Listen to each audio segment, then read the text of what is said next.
পৃথিবীর ইতিহাসে হজরত আদম আলাইহিসসালামের দুই পুত্রের কোরবানির মাধ্যমে মুসলিম উম্মার কোরবানি সূচনা হয়।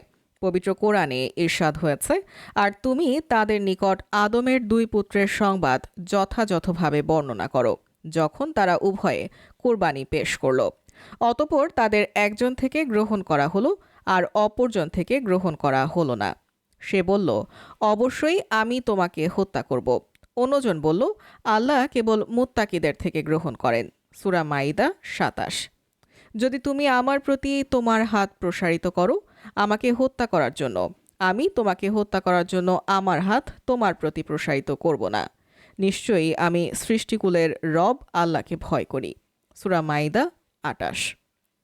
মুসলিম উম্মার জাতির পিতা হজরত ইব্রাহিম আলাইহিসসালামের পুত্র হজরত ইসমাইল আলাইহিসসালামকে কুরবানি করার মাধ্যমে দ্বিতীয় ইতিহাসের এক নতুন মাত্রা তৈরি হয়। তবে ইসলামে হজরত ইসমাইল আলাইহিসসালামের স্মরণে কুরবানি করা হয়, কেননা রাসূলুল্লাহ সাল্লাল্লাহু আলাইহি ওয়াসাল্লাম হাদিসে ইরশাদ করেছেন, কোরবানি হলো তোমাদের পিতা হজরত ইব্রাহিম আলাইহিসসালামের সুন্নাত।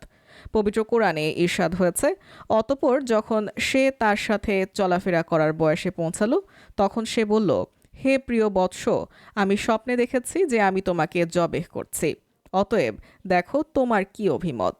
সে বলল, হে আমার পিতা, আপনাকে যা আদেশ করা হয়েছে আপনি তাই করুন। আমাকে ইনশাল্লাহ আপনি অবশ্যই ধৈর্যশীলদের অন্তর্ভুক্ত পাবেন।